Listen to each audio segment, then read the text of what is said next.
Al-Iman TV, sarana penyubur keimanan. Assalamualaikum warahmatullahi wabarakatuh. Innal hamdalillah nahmaduhu wa nasta'inuhu wa nastaghfiruh wa na'udzu billahi min shururi anfusina wa sayyiati a'malina. May yahdihillahu fala mudilla lahu wa may yudlil fala hadiyalah. Asyhadu an la ilaha illallah wahdahu la syarikalah wa asyhadu anna Muhammadan abduhu wa rasuluh. Allahumma salli wa sallim wa barik wa an'im ala abdika wa rasulika Muhammadin sallallahu alaihi wasallam wa ala alihi wa sahbihi wa man ihtada bihadihi ila yaumiddin wa ba'd. Kaum muslimin, saudara-saudaraku rahimani wa rahimakumullah, marilah kita melanjutkan kajian kita Risalah Tabukiyah karya Al-Imam Ibnu Qayyim Al-Jauziyah rahimahullahu ta'ala rahmatan wasi'ah. Setelah dijelaskan pada pertemuan yang lalu bahwasannya kebahagiaan dan kemenangan yang sebenarnya itu adalah dengan mentaati Rasulullah sallallahu alaihi wasallam, yaitu dengan mengikuti petunjuknya, mempelajari apa yang dibawa oleh beliau dan mengetahuinya, lalu kemudian mengamalkannya. Lebih sempurna lagi dengan mendakwahkan dan sabar di dalamnya. Jadi 4 hal ini adalah kesempurnaan di dalam mengikuti petunjuk Rasul sallallahu alaihi wasallam yang merupakan sebab kebahagiaan, sebab keberuntungan seorang hamba dalam menjalani kehidupan dunianya dan akhiratnya. Kemudian Al-Imam Ibnu Qayyim setelah itu akan menjelaskan tentang alasan bahwasannya kenapa kita harus mengikuti petunjuk Rasul sallallahu alaihi wasallam. Beliau menjelaskan karena petunjuk Rasulullah sallallahu alaihi wasallam pasti benar, sebab petunjuk beliau sallallahu alaihi wasallam adalah wahyu dari Allah Subhanahu wa taala. Beliau mengatakan, wa qala ta'ala li rasulih sallallahu alaihi wasallam, dan Allah Subhanahu wa taala berkata kepada rasulnya sallallahu alaihi wasallam sebagaimana terdapat dalam surat Saba ayat 50, Qul in dhalaltu fa innama adillu ala nafsi. Katakanlah wahai Nabi, apabila aku tersesat, apabila aku menyimpang, sesungguhnya tak lain akulah yang membuat diriku sendiri menyimpang. Akulah yang membuat diriku sendiri tersesat. Wa in ihtadaitu fa bima yuhi ilayya rabbi. Dan bila aku berada di atas petunjuk, maka semua itu tak lain adalah karena wahyu dari Tuhanku, karena wahyu dari Tuhanku. Innahu sami'un qarib, sesungguhnya Dia Jalla wa Ala Maha mendengar dan Maha dekat. Jadi ayat ini menjelaskan kepada kita bahwasanya petunjuk Rasul sallallahu alaihi wasallam itu datangnya dari Tuhannya, dari Allah Subhanahu wa taala. Fahada nasun sarih fi anna hudar rasul innama hasala bil wahyi. Ini adalah dalil yang jelas dan tegas bahwasanya petunjuk Rasul sallallahu alaihi wasallam, ajaran Rasul sallallahu alaihi wasallam itu tak lain adalah berasal, bersumber dari wahyu, yaitu wahyu dari Allah Subhanahu wa taala, pencipta alam semesta ini. Jadi tidak ada yang keluar dari Rasul sallallahu alaihi wasallam dari petunjuk beliau kecuali wahyu. Dan ini senada dengan firman Allah Subhanahu wa taala dalam surat An-Najm, "Wa ma yantiqu 'anil hawa in huwa illa wahyu yuha." Tidaklah Nabi sallallahu alaihi wasallam menyampaikan apa-apa berasal dari hawa nafsunya, yaitu dari keinginannya sendiri, akan tapi itu semualah wahyu yang diwahyukan kepada beliau dari Rabb-Nya Jalla wa Ala. Faya ajaban kaifa yahsul huda li ghairihi minal ara' wal uqula al mukhtalifah wal aqwalil muttaribah. Jadi ini jelas bahwasanya petunjuk Rasul sallallahu alaihi wasallam pasti benarnya karena berasal dari Allah SWT. berasal dari zat yang maha mengetahui dan maha bijaksana. Maka beliau mengatakan, sungguh aneh bagaimana mungkin ada petunjuk dari selain Nabi Shallallahu Alaihi Wasallam, baik itu perkataan-perkataan, akal-akal atau pendapat-pendapat yang berbeda-beda, serta ucapan-ucapan, perkataan-perkataan yang goyah, tidak memiliki landasan, tidak memiliki sandaran. Jadi ini peringatan bagi orang-orang yang lebih mendahulukan pendapat orang lain, ya, mendapat orang lain daripada petunjuk Rasulullah Shallallahu Alaihi Wasallam. Beliau ingin menegaskan, wahai orang-orang yang lebih mendahulukan pendapat manusia, kemudian membuang petunjuk Rasul SAW, ketahuilah bahwasanya petunjuk Rasul SAW itu landasannya adalah wahyu, berdasarkan wahyu Allah Subhanahu Wa Taala, zat yang menguasai alam semesta, yang ilmunya mencakup segala sesuatu, mengetahui apa yang telah terjadi, apa yang terjadi, dan mengetahui apa yang akan terjadi seandainya terjadi. Kemudian kalian buang itu dan memilih perkataan manusia, memilih pendapat manusia selainnya yang menyimpang, yang bertentangan dengannya, padahal perkataan-perkataan itu, pendapat-pendapat itu dibangun tanpa dasar, tanpa landasan, tanpa sandaran yang kuat, yang kokoh. Oleh karena itu, kata Ibnu Qayyim, walakin, akan tetapi, man yahdillahu fahuwal muhtad wa may yudlil falan tajida lahu waliyyan mursida. Barang siapa yang Allah berikan hidayah, maka dialah orang yang mendapatkan hidayah, yaitu mendapatkan petunjuk. Dan barang siapa yang disesatkan oleh Allah, maka dia tidak akan mendapatkan satu pelindung dan satu pemberi penunjuk, satu pemberi hidayah apapun itu. Jadi meskipun demikian keadaannya, tetapi kita dapati masih banyak orang-orang yang menyimpang, itu karena kehendak Allah Subhanahu Wa Taala berdasarkan ilmu dan kebijakannya Jalla wa Ala. Jadi maksudnya beliau, meskipun demikian ternyata kita dapati masih banyak yang menyimpang, masih banyak yang menyimpang. Itu sunnatullah yang berlaku di alam semesta ini. Allah Ta'ala maha tahu siapa yang berhak mendapatkan dan diberikan petunjuk olehnya, dan Allah juga tahu siapa-siapa yang memang berhak untuk disesatkan. Kata Ibnu Qayyim, fa'yu dhalalin a'dham min dhalali man yaz'am annal hidayah la tahsul bil wahyi. Kesesatan mana yang lebih besar dari kesesatan orang yang mengira bahwa petunjuk yang benar, petunjuk yang sesungguhnya itu tidak didapat dari jalan wahyu. Ini lebih sesat lagi. Kalau ada orang yang menyangka bahwasanya petunjuk itu tidak harus dari wahyu, tidak mesti dari wahyu, ini orang-orang yang mendahulukan akal daripada dalil.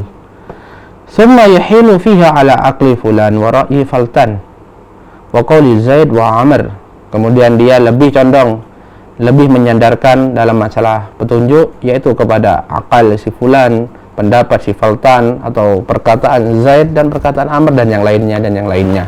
Jadi lebih mendahulukan pendapat manusia selain Rasul sallallahu alaihi wasallam. Falaqad a'zamat nikmatullah ala 'abdin afahu min hadhil baliyatil udma wal musibatil kubra walhamdulillahi rabbil alamin. Sungguh sangat besar nikmat Allah Subhanahu wa taala kepada seorang yang Allah selamatkan dari musibah yang besar ini. Walhamdulillahi rabbil alamin. Beliau ingin menegaskan bahwasanya pemahaman yang seperti ini benar-benar musibah paling besar yang ditimpakan oleh Allah kepada seseorang. Musibah ketika seorang lebih condong meyakini bahwasanya perkataan manusia, pendapat manusia itu adalah petunjuk, ya, itu adalah petunjuk, sehingga dia menyampingkan petunjuk Rasul sallallahu alaihi wasallam yang itu berlandaskan wahyu, berasal dari bimbingan langsung dari Allah Subhanahu wa taala. Nah, kemudian intinya petunjuk itu hanya petunjuknya Rasul sallallahu alaihi wasallam. dan bahwasanya petunjuknya Rasul itu adalah bukan semata-mata dari hawa nafsu dan keinginan Rasul sendiri sallallahu alaihi wasallam, tetapi itu wahyu dari Allah Subhanahu wa taala. Itu yang dikehendaki oleh Allah Subhanahu wa taala, bimbingan langsung dari Allah Subhanahu wa taala.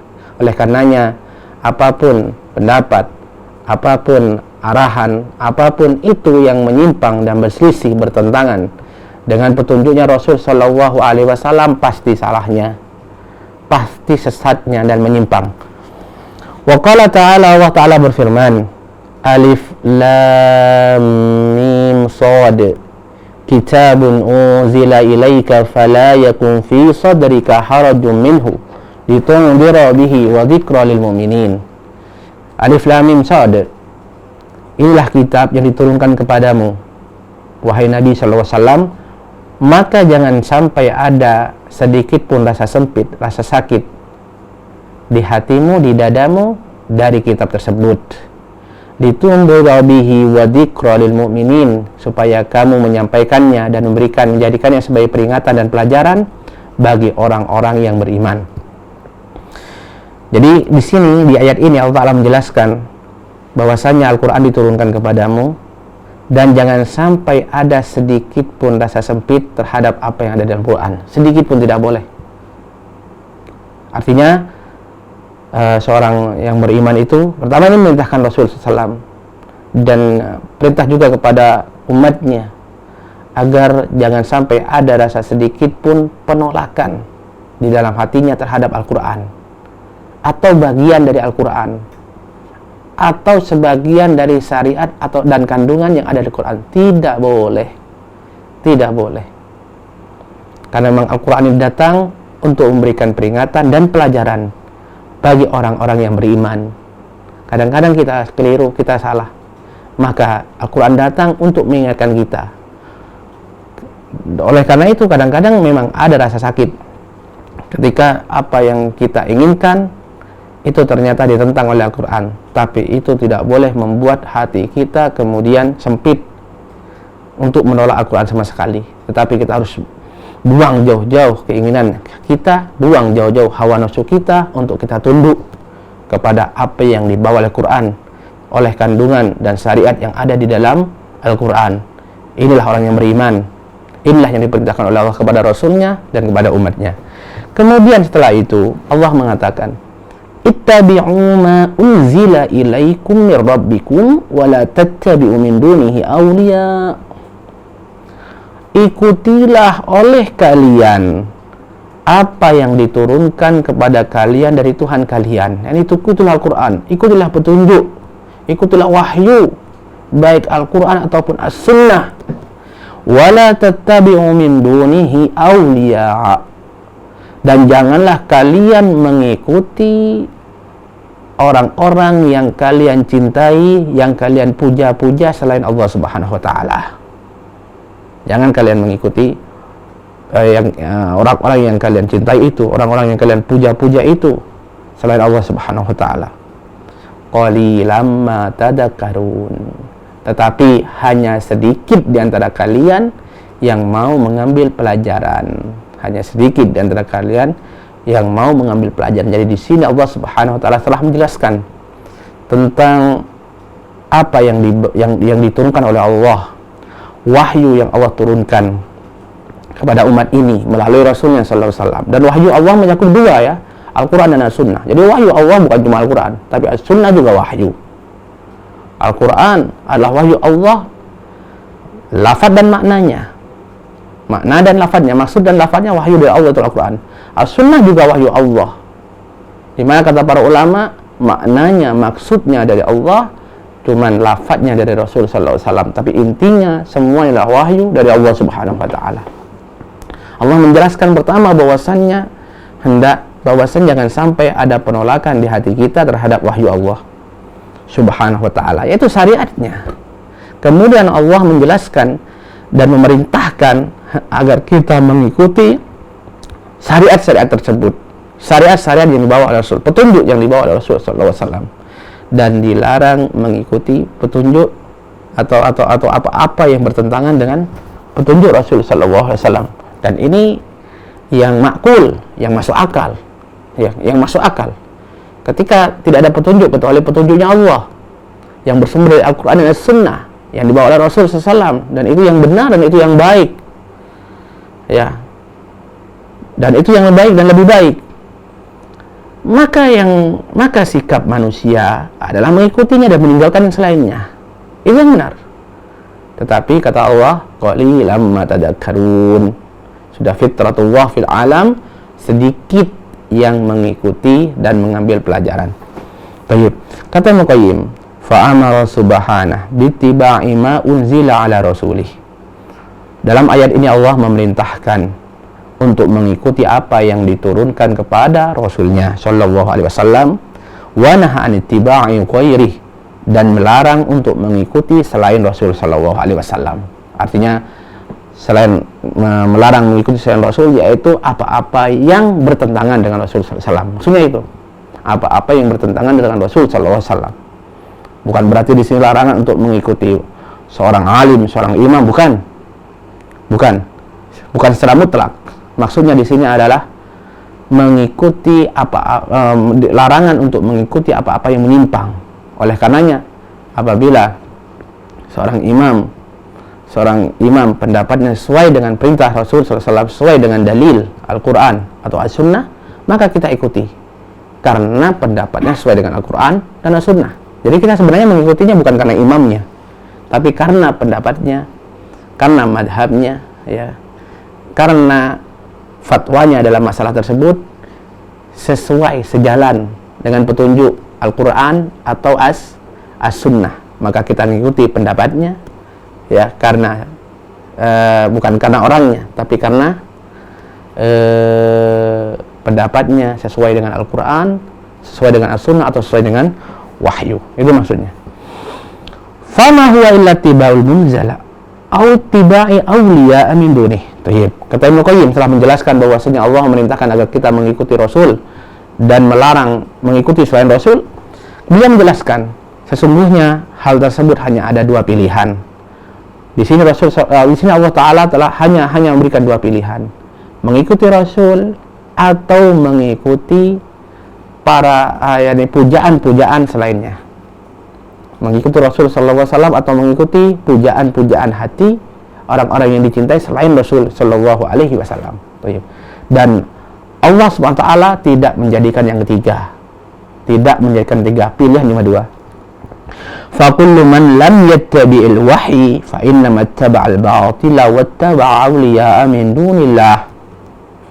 Jadi setiap yang tidak mengikuti wahyu, maka tak lain dia mengikuti kebatilan dan mengikuti pujaan-pujaan selain Allah Subhanahu wa Ta'ala. Kemudian kata Ibnu Qayyim, wa hadza bihamdillah dhahirun la khafa'a fihi. Dan ini alhamdulillah jelas, tidak ada yang tersembunyi, tidak ada yang samar sedikit pun. Artinya tidak ada pilihan bagi kita dalam petunjuk kecuali dengan mengikuti wahyu, mengikuti Al-Quran dan As-Sunnah, mengikuti syariat-syariat Allah Subhanahu wa Ta'ala yang berdasarkan Al-Quran dan As-Sunnah. Tidak ada pilihan selain itu. Entah kita mendapatkan petunjuk dari wahyu atau selainnya kita telah mengikuti kebatilan dan kesesatan yang nyata. Semoga Allah Subhanahu wa Ta'ala melindungi kita dalam petunjuk dan menjauhkan kita dari penyimpangan dan kesesatan. Kemudian orang-orang yang meninggalkan petunjuk Rasulullah SAW yang bersumber dari wahyu, maka mereka merugi. Mereka merugi dengan tersesat di dunia dan penyesalan kelak di akhirat. Wa qala ta'ala, Allah Ta'ala berfirman, surat Al-Furqan, ya, ayat 27, 28 dan 29. Perhatikan. Allah berfirman, wa yauma ya'addu dhalimu ala yadayhi. Dan pada hari itu orang-orang yang zalim, menggigit kedua tangannya, yaitu bentuk penyesalan. yaqulu ya laitani ittakhadtu ma'ar rasuli sabila. Dia mengatakan, aduhai, seandainya aku memilih jalan bersama Rasul. Nyesal. Seandainya dahulu di dunia aku memilih jalan bersama Rasul.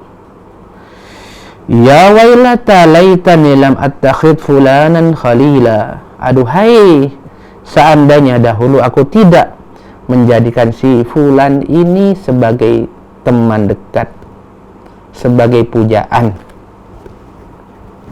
Laqad adallani 'anil dzikri ba'da ijja'ani. Sungguh dia ini telah menyesatkanku dari Al-Qur'an, dari petunjuk setelah dia datang, yaitu setelah petunjuk itu datang.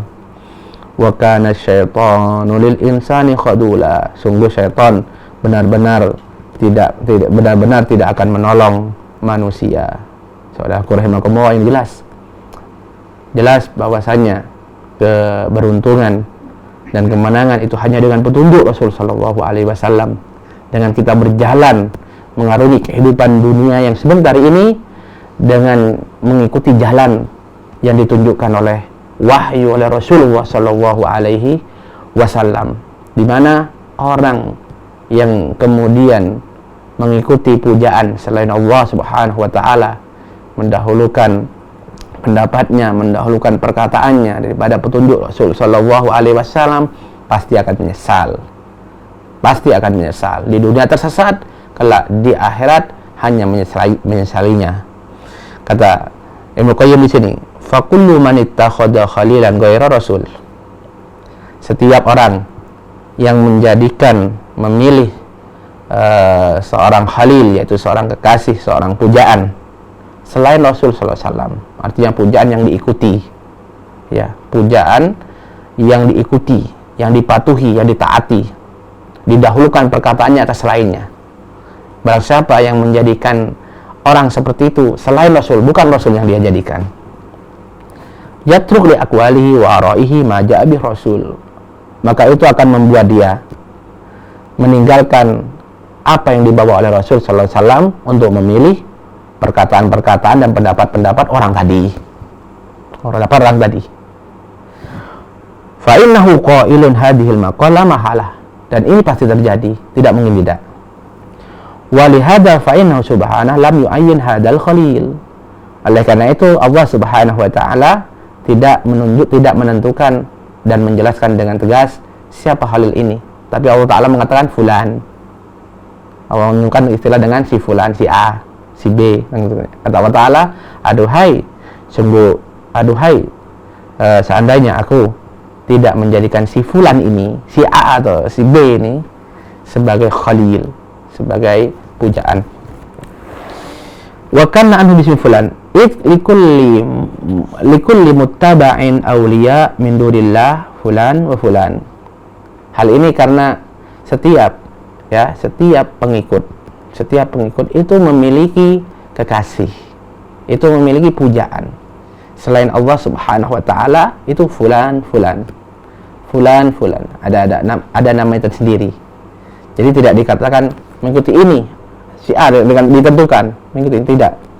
Tapi fulan, dan ini akan berlaku sampai hari kiamat. Oleh karena itu pujaan-pujaan selain Allah dan selain Rasulnya sallallahu alaihi wasallam itu akan semakin banyak, akan semakin bertambah dan bertambah, di mana pujaan-pujaan ini dipatuhi, diikuti, ya kan, dan didahulukan perkataannya dari siapapun, termasuk firman Allah dan sabda Rasul sallallahu alaihi wasallam. Waliyadzubillah. Tetapi orang-orang yang seperti ini tidak ada lain bagi mereka kecuali penyesalan. Hal ini bukan cuma termasuk di dunia, terlebih kelak di akhirat. Kata Ibnu Qayyim, fahadihi halu hadainil khalilain al-mutakhalaini ala khilafi ta'ati Rasul. Jadi orang tadi kedekatannya, ya kan, kepatuhannya itu terbatas. Pasti terbatas terlebih kelak di akhirat di mana mereka akan bermusuhan. Kata Muqayyim, ini dan maka ini adalah keadaan dua orang ini, yaitu orang yang saling mematuhi, ya, yang menyelisih taatan kepada Rasulullah SAW, mematuhi orang lain dalam rangka maksiat, dalam rangka menyelisih Rasul sallallahu alaihi wasallam. Wa ma'arutil kalhulla ilal adaw wal la'nah, di mana akhirnya akan membuat mereka bermusuhan dan saling melaknat. Subhanallah. Kama qala ta'ala al-akhilla yawma idzin ba'dhum li ba'din aduwwun ilal muttaqin. Para kekasih, para orang yang saling mencinta, kelak pada hari kiamat sebagian mereka akan menjadi musuh bagi sebagian yang lain kecuali orang-orang yang bertakwa. Subhanallah. Ingat ini saudaraku rahimakumullah. Jalinan kasih, jalinan apapun, ya hubungan apapun yang dibangun di atas selain petunjuk Rasul SAW, dibangun dalam maksiat, bukan ketaatan kepada Allah Subhanahu wa taala, pasti akhirnya akan bermusuhan. Pasti akhirnya akan saling melaknat kelak pada hari kiamat. Ya, maka hendaknya hubungan apapun kita bangun di atas ketakwaan kepada Allah Azza wa Jalla. Dan ini umum. Dan ini umum, baik itu bawahan kepada atasan, baik itu termasuk juga antara suami istri, murid dan guru, suami istri, pasangan suami istri, anak kepada orang tua, dan seterusnya. Hubungan apapun yang terjalin antara dua orang, maka hendaknya dibangun di atas takwa.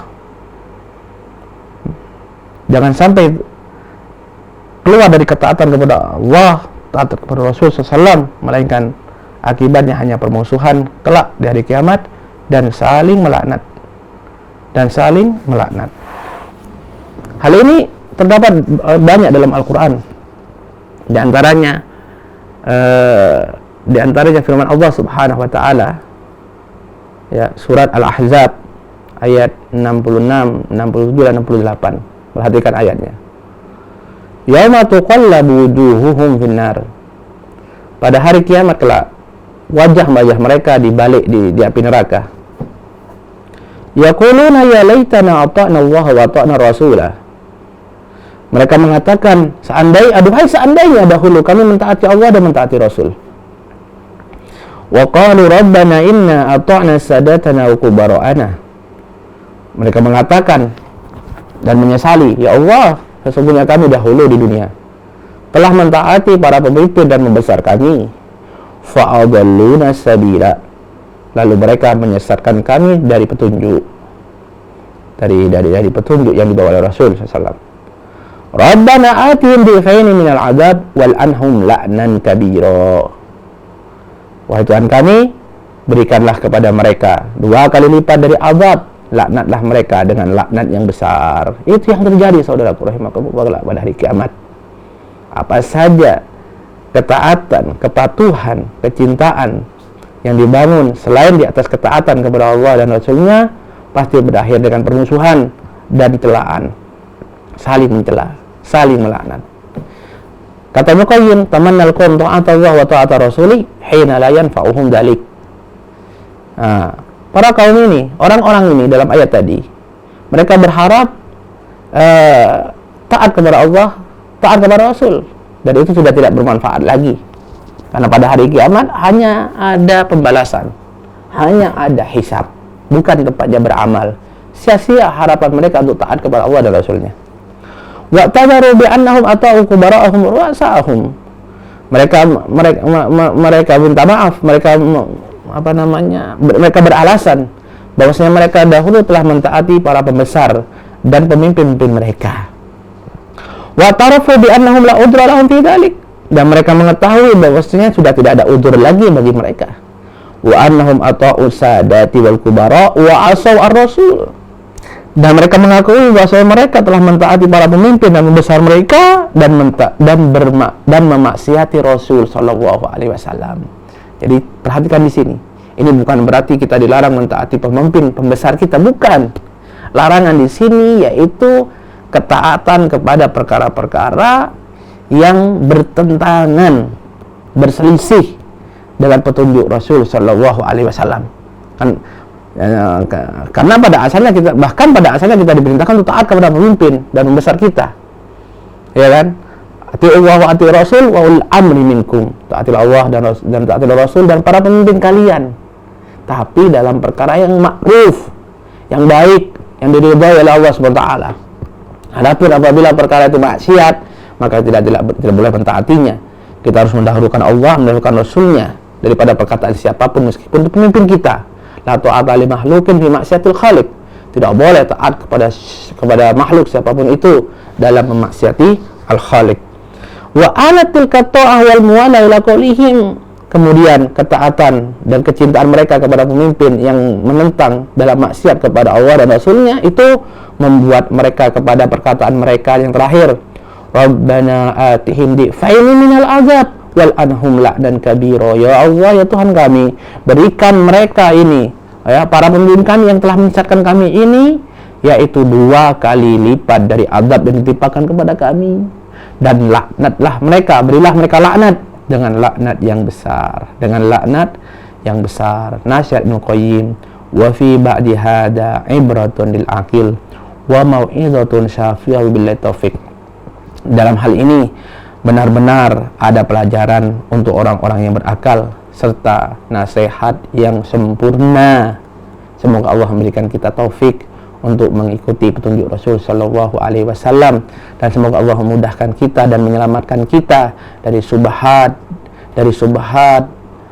pendapat serta perkataan yang menyimpang dari petunjuk Rasulullah Shallallahu Alaihi Wasallam. Demikian yang dapat disampaikan. Mudah-mudahan bermanfaat bagi kita semuanya.